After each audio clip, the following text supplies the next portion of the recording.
तो आज की क्लास का हमारा सबसे पहला प्रश्न है, ये आपको एक डायग्राम दिख रहा होगा। ये आपका एक वर्ग है। वर्ग में यहाँ पर प्रश्न क्या है, वर्ग ABCD की भुजा की माप 12 सेंटीमीटर है। जो आपका वर्ग है, जैसे कि हम बोलते हैं ABC और D, ये आपका एक ABCD क्या है, एक वर्ग है। तब छायांकित भाग का क्षेत्रफल क्या होगा। यहाँ से हमें छायांकित भाग का क्षेत्रफल बताना है, यानी कि ये जो आपका एरिया है, ये जो आपका एरिया है, ये और ये, इस भाग का हमें क्षेत्रफल बताना है। ठीक, तो यहाँ पर ऐसे प्रश्न जो है ये काफ़ी वायरल प्रश्न है, काफ़ी इजी भी प्रश्न है। ये बहुत ही ज़्यादा इजी प्रश्न है। इसमें आपको कभी भी थ्योरी के चक्कर में कभी भी नहीं पढ़ना है।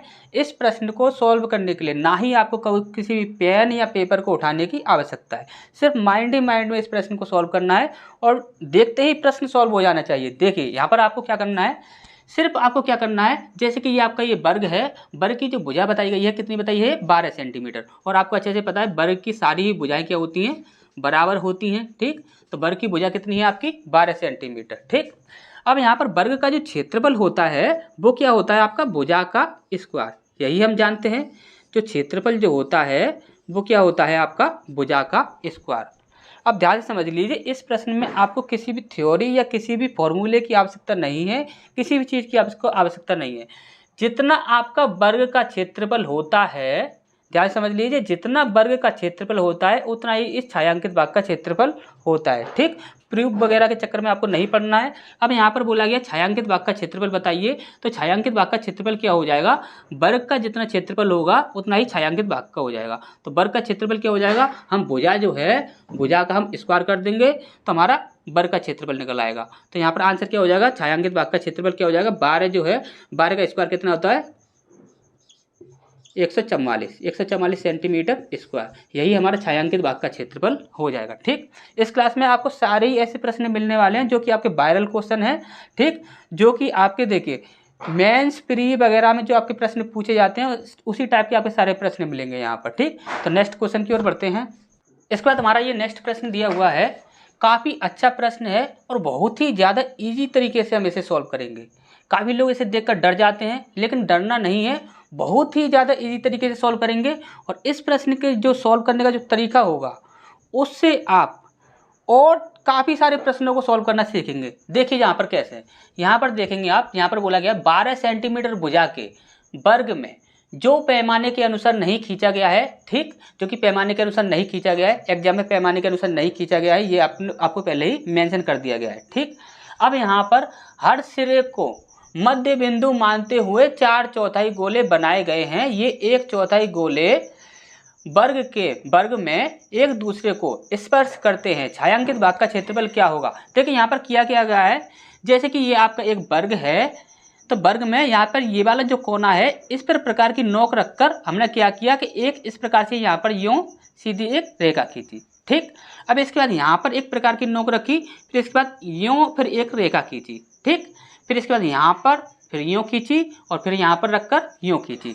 अब इस क्वेश्चन में आप ध्यान से समझिएगा, इस प्रकार के जो भी आपको प्रश्न दिखेंगे, यदि वहाँ पर आपको ये बोल देता है हर सिरे को मध्य बिंदु बनाते हुए 4/4 गोले, ध्यान से समझ लीजिए, हर एक सिरे को यानी कि प्रत्येक सिरे को मध्य बिंदु मानते हुए 4/4 गोले बनाए गए हैं और वो सभी एक दूसरे को यदि स्पर्श कर रहे हैं, तो आपको हमेशा ही एक बात यहाँ पर याद रखनी है कि वहाँ पर इस प्रश्न में सिर्फ आपको कंफ्यूज करने की कोशिश की गई है। यहाँ पर आप ध्यान से देखिए, इस प्रश्न को हम इजी तरीके से सॉल्व करेंगे, बहुत ही ज़्यादा इजी तरीके से। देखिए यहाँ पर जैसे कि यहाँ पर एक वर्ग है आपका, ठीक, ये आपका क्या है, एक वर्ग है, और आपको हमेशा ही एक क्या करना है कि ये जो आपका एक वर्ग है, इस वर्ग में आपको एक परिवृत्त बनाना है। क्या बनाना है, परिवृत्त बनाना है। ठीक, अब परिवृत्त जो है आपका, ये आपका परिवृत्त है। अब ध्यान से समझिए, यदि आपसे बोला जाए कि ये जो आपका परिवृत्त है और ये आपका जो वृत्त है, इन दोनों का यानी कि हम अंतर निकालें, यानी इनके क्षेत्रफलों का यदि हम अंतर निकालें तो वो हमारा कितना निकलेगा, तो वो हम इजीली निकाल सकते हैं।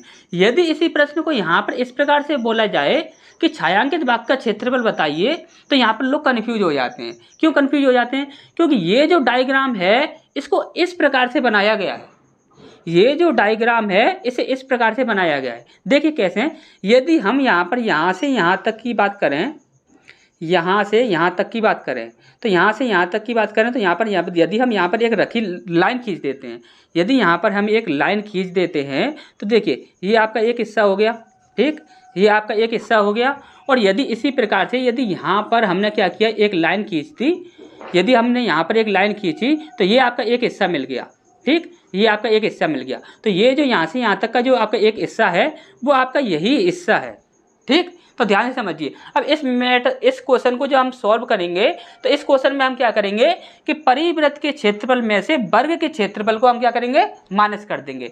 लेकिन यहाँ पर हमें क्या करना होगा, फॉर्मूले वगैरह को काफ़ी सारा यूज करना होगा, लेकिन हम किसी भी फॉर्मूले का यूज नहीं करेंगे, कोई भी हम यहाँ पर ट्रिक नहीं लगाएंगे। काफ़ी लोग क्या करते हैं कि यहाँ पर जैसे कि एक परिवृत्त बना हुआ है, यहाँ पर एक बिकड़ खींच देंगे और बिकड़ का जो मध्य बिंदु यहाँ पर निकाला हमने, तो बिकड़ की जो लंबाई होती है वो क्या होती है, a√2, यानी कि भुजा कितनी है आपकी, भुजा दी हुई है यहाँ पर 12 सेंटीमीटर, तो यहाँ पर क्या बोल देंगे वो 12√2, ये क्या हो जाएगा, बिकड़ हो जाएगा। लेकिन इसका हम आधा करें, यानी परिवृत्त की यदि हम त्रिज्या निकालें तो वो कितनी हो जाएगी, इसकी आधी हो जाएगी, यानी कि 6√2, क्या हो जाएगी 6√2। अब इसे फॉर्मूले में पुट करेंगे, फॉर्मूले में पुट करने के बाद फिर इसका आकर क्या करेंगे, वो आंसर निकालेंगे परिवृत्त का। लेकिन हमें बिल्कुल भी ये ट्रिक यूज नहीं करनी है। हमने आपको पिछली वाली क्लास में हमने आपको सिर्फ और सिर्फ रेशियो मेथड बताए थे। कोई भी आपका वृत्त हो, कोई भी आपका वर्ग के साथ कोई भी आपका वृत्त है, परिवृत्त हो या अंतःवृत्त हो या परिवृत्त और अंतःवृत्त दोनों हो, अब इस प्रकार से यदि कोई वृत्त बने हुए हैं या फिर वर्ग की आपसे भुजा और वृत्त की त्रिज्या, इनका रेशियो पूछ लिया जाए, तो किसी का भी रेशियो निकालना हो तो हमने आपको सबका रेशियो बताया, टोटल सबका रेशियो। और किसी का भी क्षेत्रफल आपको निकालना है तो सिर्फ रेशियो मेथड से निकालिए, क्योंकि रेशियो मेथड से आप काफ़ी जल्दी सॉल्व कर सकते हैं, ठीक। तो यहाँ पर हम सिर्फ क्या करेंगे, रेशियो मेथड का ही प्रयोग करेंगे। और रेशियो मेथड में हमने आपको बताया था कि रेशियो इसका कितना रहता है, यानी कि आप यदि यहाँ पर देखिए, यदि आपका एक परिवृत्त है, ये आपका एक वर्ग है और वर्ग के साथ क्या है, आपका परिवृत्त है, तो यहाँ पर आपको क्या करना है, जो आपका जो वर्ग होगा और जो आपका वृत्त होगा, वर्ग होगा जो आपका और वृत्त होगा, इसका जो रेशियो होगा वो कितना रहेगा, वृत्त का रहेगा आपका 11 और वर्ग का कितना रहेगा आपका 7, ठीक।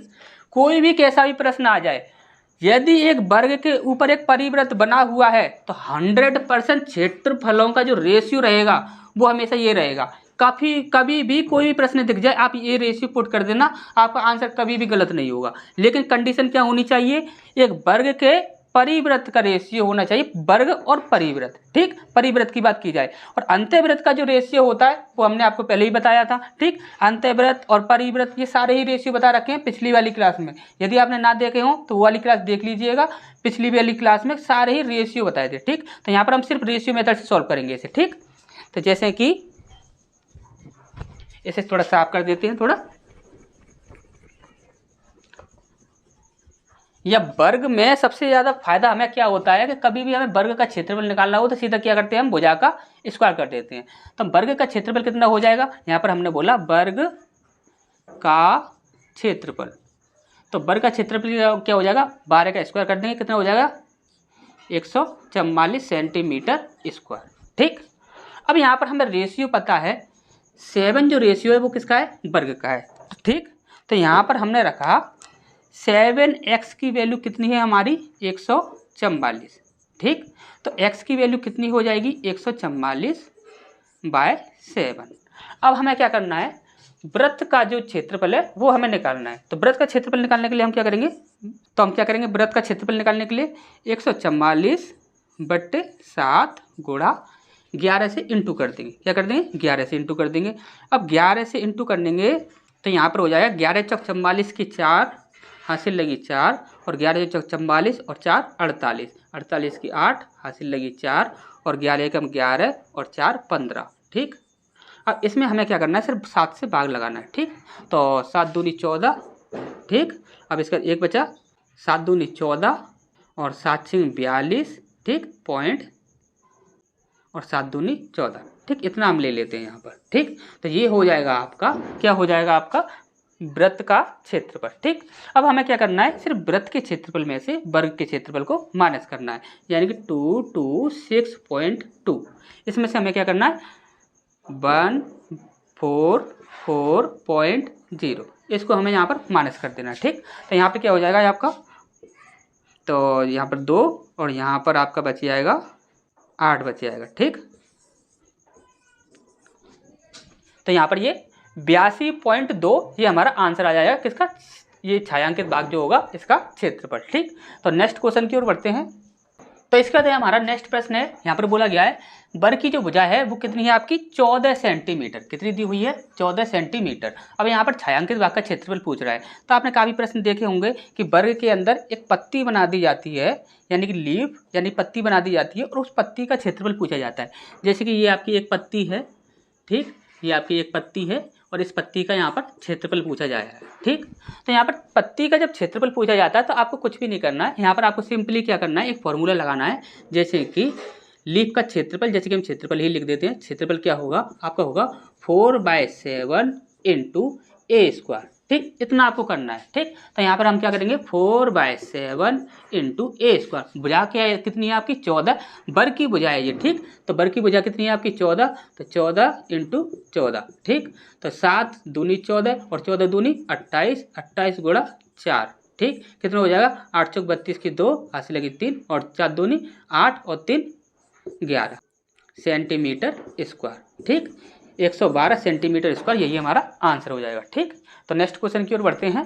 तो इसके बाद नेक्स्ट प्रश्न है हमारा, यहाँ पर बोला गया है वर्ग की भुजा 48 सेंटीमीटर है, तब R2 माइनस R1 क्या होगा। यानी कि यहाँ पर बोला गया है, ये आपका एक वर्ग है, वर्ग में क्या किया गया है, इस पॉइंट पर हमने क्या किया, एक प्रकार रखी और प्रकार रखकर यहाँ पर एक सीधी रेखा यूँ खींची। अब इसी प्रकार से यहाँ पर इस पॉइंट पर हमने क्या किया, एक प्रकार की नोक रखी और यहाँ पर सीधी रेखा यूँ खींच दी और ये हमने यहाँ पर क्या कर दिया कि यहाँ पर वृत्त बना दिए। और ये वृत्त जो हैं ये आपके स्पर्श करते हुए होते हैं। ठीक, हमेशा ही स्पर्श करते हुए आपको मिलेंगे प्रश्न में, कभी भी आप देखोगे तो यहाँ पर आपका देखिए 2 वृत्त और बनाए जाते हैं।